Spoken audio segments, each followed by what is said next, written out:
Bismillahirrahmanirrahim. Assalamualaikum warahmatullahi wabarakatuh. Hello everyone, how are you?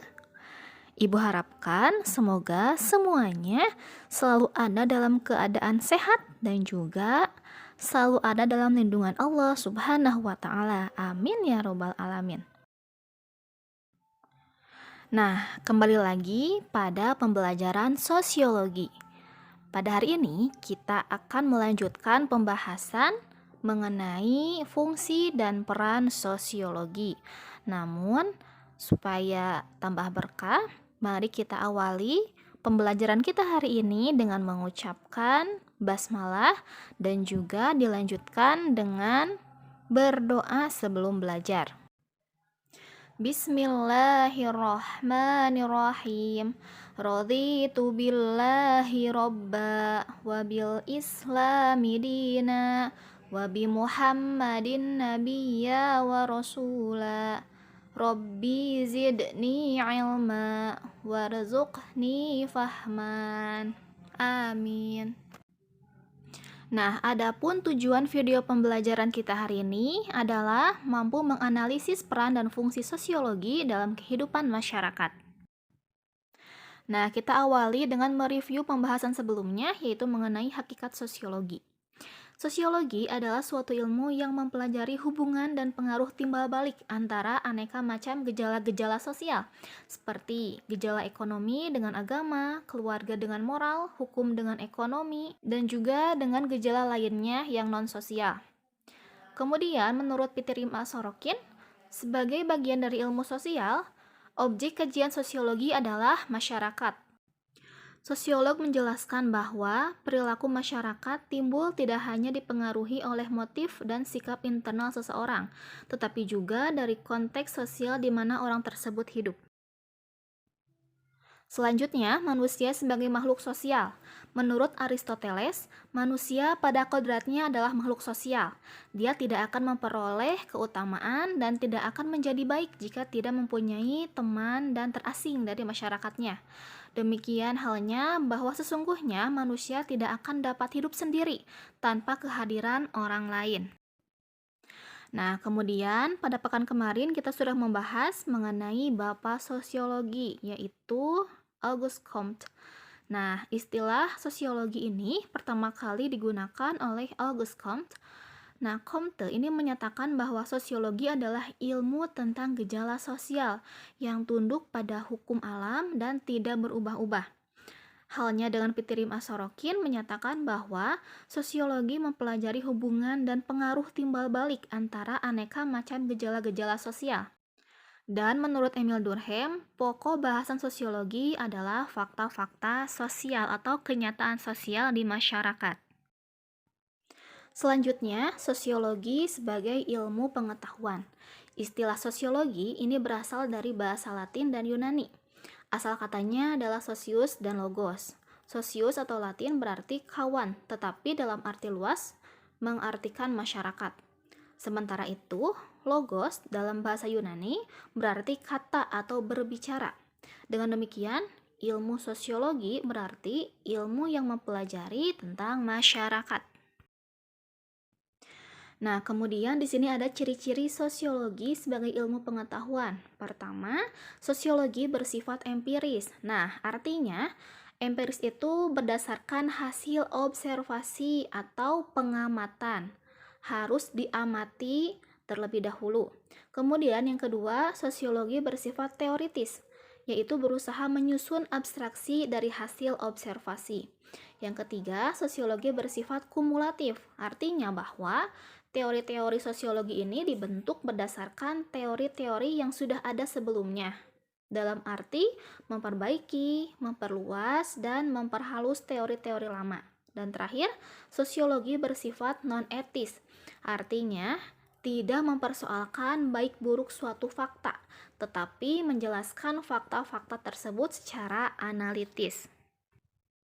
Kemudian, objek kajian sosiologi itu adalah masyarakat. Kata masyarakat berasal dari kata Arab ya, akar kata Arab yaitu musyarok, artinya bersama-sama.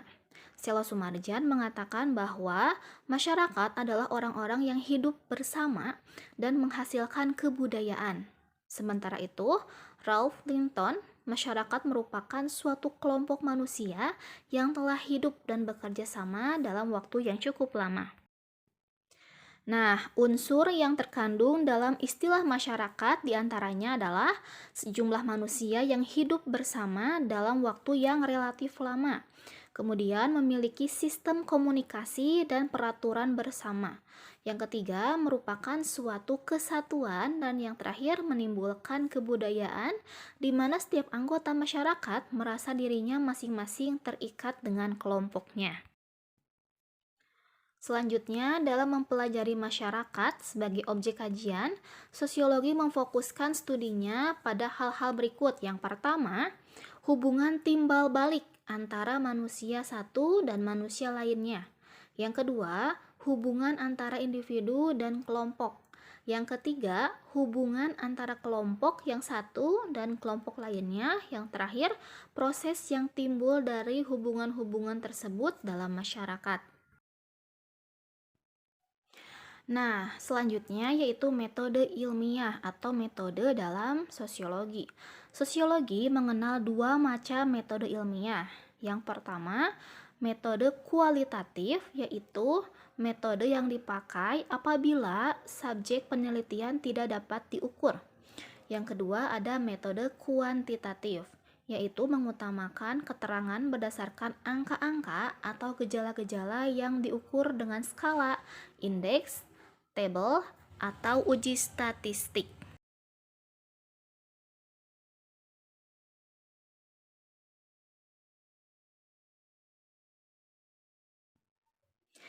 Nah, hubungan sosiologi dengan ilmu lain. Jadi, sosiologi ini saling berhubungan dengan ilmu-ilmu lainnya. Nah, karena objek sosiologi adalah perilaku manusia, maka sosiologi berhubungan erat dengan keilmuan humaniora lainnya. Misalnya, sejarah, psikologi, antropologi, ekonomi, politik, geografi, dan ilmu sosial lainnya.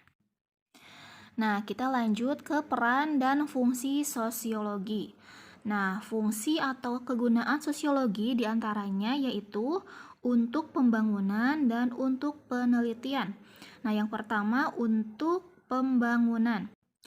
Sosiologi berfungsi untuk memberikan data sosial yang diperlukan pada tahap perencanaan, pelaksanaan, maupun penilaian pembangunan.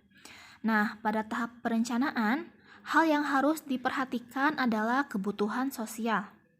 Pada tahap pelaksanaan, hal yang harus dilihat adalah kekuatan sosial masyarakat serta proses perubahan sosial.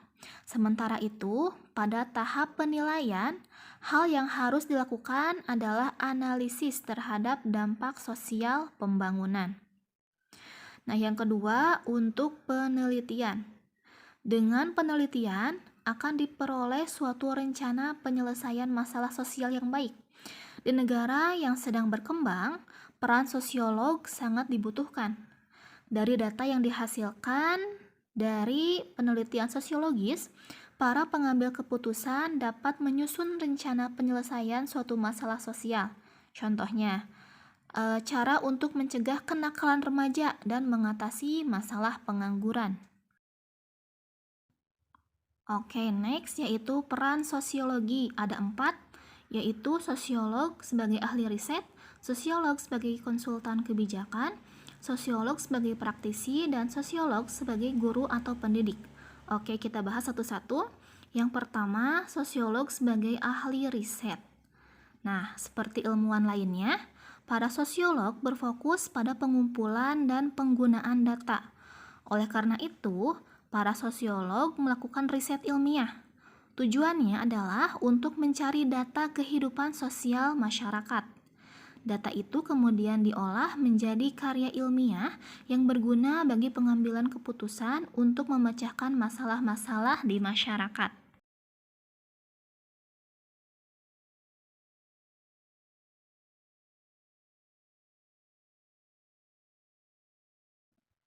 Yang kedua yaitu sosiolog sebagai konsultan kebijakan. Prediksi sosiologi dapat membantu memperkirakan pengaruh kebijakan sosial yang mungkin terjadi. Setiap kebijakan adalah suatu prediksi. Artinya, kebijakan diambil dengan harapan menghasilkan pengaruh atau dampak yang diinginkan. Namun, kebijakan yang diambil tidak selalu memenuhi harapan tersebut. Salah satu penyebabnya adalah ketidakakuratan, kesimpulan, atau dugaan yang salah terhadap permasalahan. Contohnya, apakah menggusur pedagang kaki lima di suatu tempat untuk dijadikan taman kota adalah keputusan yang tepat? Atau apakah tawuran remaja dapat diatasi dengan menyediakan lapangan olahraga? Tentu tidak ya. Kemudian, yang ketiga yaitu sosiolog sebagai praktisi. Beberapa sosiolog terlibat dalam perencanaan dan pelaksanaan kegiatan masyarakat. Mereka memberi saran-saran, baik dalam penyelesaian berbagai masalah hubungan masyarakat, hubungan antar karyawan, masalah moral, maupun hubungan antar kelompok dalam organisasi. Nah, dalam kedudukan tersebut, sosiolog bekerja sebagai ilmuwan terapan atau applied scientist yang harus memperhatikan nilai-nilai budaya dan karakter bangsa yang dibahasnya, karena keduanya merupakan nilai ideal. Mereka dituntut menggunakan pengetahuan ilmiah dalam mencari nilai-nilai tertentu, seperti efisiensi kerja, efektivitas program, atau kegiatan masyarakat. Yang terakhir yaitu sosiolog sebagai guru atau pendidik. Nah, mengajar merupakan salah satu kegiatan yang dapat digeluti oleh seorang sosiolog. Sebagai seorang pendidik, sosiolog berperan dalam mengajarkan dan mengembangkan sosiologi sebagai ilmu di berbagai bidang dengan memberikan contoh-contoh yang terdapat di masyarakat. Oke, solih-solihah, cukup sekian pembelajaran kita hari ini. Semoga solih-solihah semuanya paham mengenai materi, peran, dan fungsi sosiologi dalam masyarakat. Oke, cukup sekian. Terima kasih banyak atas perhatiannya. Wabillahi taufik wal hidayah. Wassalamualaikum warahmatullahi wabarakatuh.